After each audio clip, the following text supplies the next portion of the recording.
Hi Space Monkeys! So we are back from E3. We wanted to share with you that demonstration, which is a mix between a technological demonstration of the engine that we call Voyager and the actual game with some gameplay elements. So here you can recognize the big mothership that was in the trailer. Of course, it's not the same level of quality. This is a work in progress assets. But again, we wanted to share all these materials with you. As you know, the game is in development. We still have a lot of things to do, but it's cool to share with you where we are on that spaceship part. So here, the mothership is like a home, a house for the player. That one is about 400 meters long, and you can have your crew inside, of course your main character, but also your spaceships. So if you start in the game without anything, and you get your first spaceships, even if then later you have a larger spaceship, you can keep the smaller one into the big mothership. That's the same thing for the crew. If you start with 1 or 2 members in your crew, then you can have them in your big mothership later. That gameplay mechanic of what we call the Russian dolls, so bigger, smaller into the bigger, and then your characters, is very close to what we had in fact in Beyond Good and Evil 1, when the characters were getting out of the hovercraft. So here we have that monkey, which is my playable main character here, but of course in that game, you can select your character and create your own character. Just to give you a feeling of scale, that ship is about 20 meters long, and the other one, the mothership, is about 400 meters long. I'm going to go close to it so that you can see the size. So when we have large spaceships like that, the good thing, the interesting thing is that they are a real level of gameplay. You can go inside. We have interiors for those big ingredients. So imagine I'm at the beginning of the game. I'm starting the game. I have nothing, but I am like like in Beyond Good and Evil 1, you start without anything, and you have to get some money to like level up and get your first vehicles. So imagine I'm just delivering pizzas. Here it's like a side quest or just a way among many to get some money. I'm delivering pizzas to those guys. So imagine it's not my spaceship. That's the beginning of the game, and this could be an interesting way to trigger the first ingredients of the adventure, because the spaceship is a playable interior. You can get inside, you can sell your pizza, and then instead of getting out of the ship, you could decide to explore the ship. And why not discover that there is some slavery, some human trafficking and things like that. The good thing is that in Beyond Good and Evil 2, like in the first episode, you can take pictures. So if I'm taking a picture of evidence of the things I'm seeing in the game, then I can share those pictures with the guys in the city, for example, and then I can trigger discussions with those guys based on the picture I took. So that's a very interesting mechanic that can create that feeling that you can explore everything and you can gather informations and share those informations with NPCs, but also between players. Another very interesting thing here is the feeling of scale. Here we know that the players, they will explore everything. They will want to go everywhere. So we need to handle large scale ingredients, like that huge statue, where you can go very close to it and you can look at all the details on the statues. And of course, you can go inside of this kind of statue, and you can also get on top of it. I just want to show you something interesting about the scale and the feeling of scale. So I'm going to land on the top of the statue, and you will realize how big it is.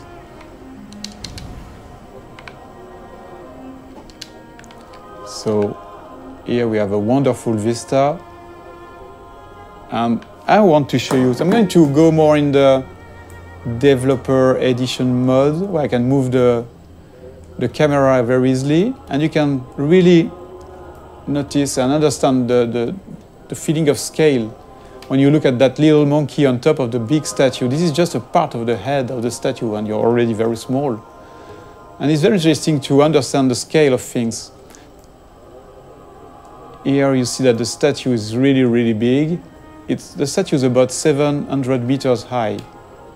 And the very interesting thing, again, is that, in fact, that statue, which is big, is just into a big city that is very small, in fact, compared to the continent here, the size of that big island, and which is a small part of a big planet. So you realize that you are just a little dot on that big planet, which is, in fact, just a small planet around a bigger one, which is a small dot in the big universe. So when we started that technology, we thought that we needed to handle that feeling of scale and in a realistic way. Before going into details, we wanted to make sure that the engine was capable of handling this kind of thing. When you look at this sunset, it's not exactly a sunset made by artists. It's really the combinations of physical ingredients, you know, the light that is changing depending on the atmosphere. So you can see here the different colors. And the fact that, of course, the planet is rotating around in space, around the big planet. So here I'm doing a kind of time lapse. I'm modifying the time so that you can understand better how it works. You see that everything is turning like in a real solar system. So yes, I'm increasing the speed. You see the night here with the cities. So another important thing is that you can, at any time, you can go everywhere. So if I'm going into another city, there is no loadings and things like that. Everything is seamless because it handles that big universe in a consistent way. There is no shit or things like that. You can really appreciate the point of view wherever you are. It will be the same mechanics. So that was one of the big features we wanted to make sure that we had before showing the game to the public, to everybody, so that we wanted to make sure that the technology was working and this big ambitious game was feasible. I'm going back to my spaceship. I want just to show you some gameplay ingredients. I'm going to change a little bit the time so that we have a bit more sun. Yeah. So that spaceship is very, very nice. It's very close to the Beluga we had in Beyond Good and Evil 1. It can handle very large speed, but it's also very easy to do loopings and trigger very fast movements. So it's a dogfighter. I can increase the speed. So this is a classic plane speed we have on Earth. We are about 1,000 kilometers per hour. But you can increase that speed dramatically, like this, for example, and you will see it. So the speed is increasing now. You see that it's about 5,000 kilometers per hour. Let's go back in the city so that we can really understand the speed. And I can increase the speed again. Whoa. Use some tricks, movements. And then we are going to do a looping, for example. So you can combine anything, any movements. And the very nice thing too is that you can even increase the speed to 20,000 kilometers per hour, which is a lot. I'm going to try, to drift like that. So at any time you have the drifting mode, you have all these very interesting movements. But of course, the biggest things you want to do in this kind of situation is to go in space. So let's trigger higher speed. And you see this little effect around the spaceship is because of the friction of the atmosphere. If I don't increase my speed, there is no reason to have more friction. But if I'm increasing the speed, you will see that the effect is stronger. And same thing if I'm going very, very fast. So depending on the quantity of atmosphere, you can have a stronger effect. Until you start burning. But you see, with those very high speed, you can really travel very, very far and very fast. Just changing the time of the simulation so that we can appreciate a wonderful view in space.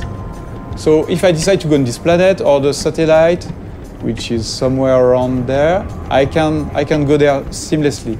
And the more the further you are of the planet, the faster you can go because there's no more atmosphere, so no more friction.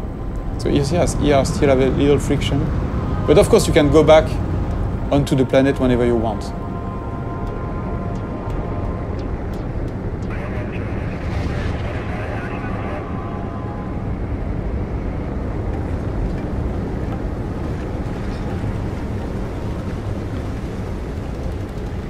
A very interesting thing too is that there's a lot of biomes on the planet, like this desert, or you have frozen lands on the planet, different cities. So we don't want empty planets. We want planets with landmarks, with places to explore.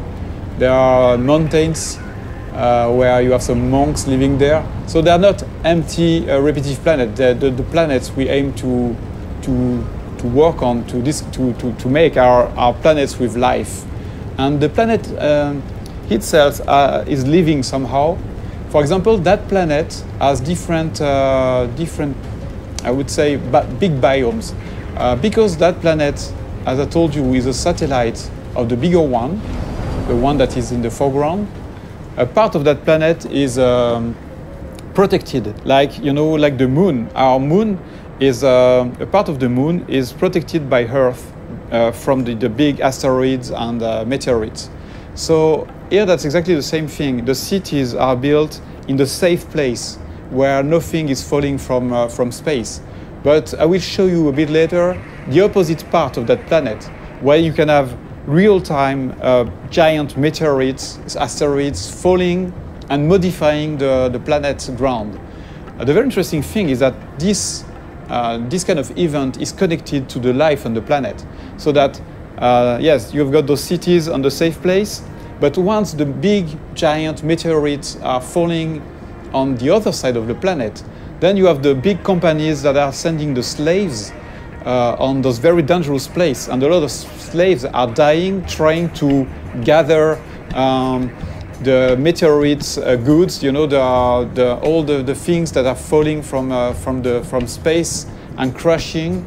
They are taking those rare materials and risking their life. So it's not just about the planet on one side and the story on the other one. The planet and the story are connected, and that's a very important thing for us. So again, let's look at that planet modification process. Okay, so now we are back on the other side of the planet, the side that is bombarded by meteorites. Here, we just want to showcase the ability that we have in the engine to modify the whole planet in real time. So here, for example, imagine that you're flying over that region. You can have a huge meteorite falling in front of you, and you will have all these one incredible effects on the planet, but also on the other spaceships. So that's a very important feature for Beyond Good and Evil. We want interactivity to be the heart of the whole experience, not just with characters, not just with spaceships, but also with a big, huge planet. So thank you for watching that video. This is our first Space Monkey debrief. Many more will come, and we would love to have you leaving us your comments on this Space Monkey program site. So please comment, tell us what you think, and expect way more videos like that. Thank you very much.